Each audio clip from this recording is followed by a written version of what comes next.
அருமையானவர்களே, இந்த நாளிலும் அவனுடைய வார்த்தை நம்மிடத்திலே கொண்டு வருகிறேன். யாக்கோபு 5:17-18 பாருங்களேன். எலியா என்பவன் நம்மை போல பாடுள்ள மனுஷனாயிருந்தும் மழை பெய்யாதபடிக்கு கருத்தாய் ஜெபம் பண்ணினான். அப்பொழுது 3 வருஷமும் 6 மாதமும் பூமியின் மேல் மழை பெய்யவில்லை. மறுபடியும் ஜெபம் பண்ணினான். அப்பொழுது வானம் மழையை பொழிந்தது, பூமி தன் பலனை தந்தது. அப்ப ஜெபத்தை குறித்து இங்க போட்டிருக்காங்க.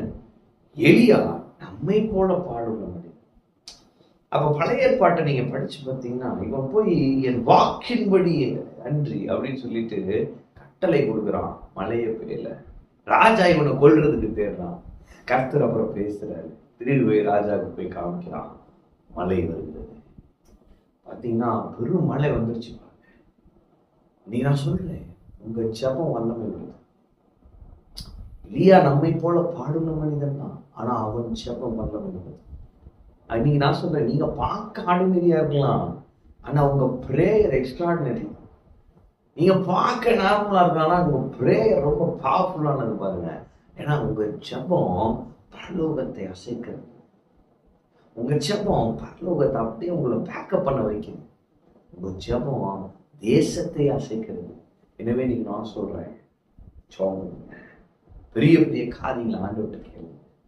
அவன் என்னவா கருத்தாய் ஜெபம் நான் போட்டிருக்கேன். அப்ப நான் சொல்றேன், வெளிப்பாட்டை பெற்று ஜெபிக்கும் பொழுது அந்த ஜெபம் கருத்தான ஜெபமா இருக்கிறது. அவன் தன்னுடைய அதிகாரத்தை புரிந்து கொண்டவனாய் கட்டளையிட்டான், மழையை பெய்யல. கர்த்தரிடத்திலிருந்து வார்த்தையை பெற்று சொன்னா மழை பெய்ஞ்சிச்சு. அப்ப நான் சொல்றேன், வெளிப்பாட்டை பெற்று ஜெபிக்கும் பொழுது, வெளிப்பாட்டின் அறிவிலே ஜெபிக்கும் பொழுது அந்த ஜெபம் வல்லமை உள்ளதாக இருக்கிறது. கர்த்தருடைய வார்த்தையை சரியான ஆப்ட் வேர்டை வச்சு ஜெபம் பண்றப்ப அந்த ஜெபம் பவர்ஃபுல்லா இருக்கு. நீ நான் சொல்றேன், உங்க ஜெபம் வல்லமை உள்ளது.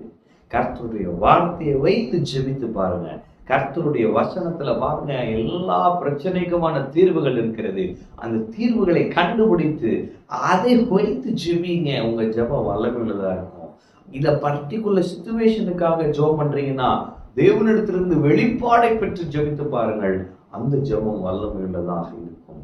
உதாரணத்துக்கு நான் சொல்றேன், ஒருவேளை வியாதியோடு இருப்பீங்கன்னா, உங்களுக்கு தேவையான வசனத்தை எடுங்க.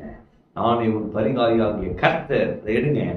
அவருடைய தழும்புகளினாலே நீங்கள் குணமானீர்கள், அதை எடுங்க. அதை எடுத்து சொல்லுங்க, வசனம் எனக்கு இப்படிப்பட்ட ஒரு வார்த்தை சத்தியத்தை எனக்கு சொல்லுகிறது. அவருடைய தழும்புகளினாலே நான் குணமாயிருக்கிறேன்.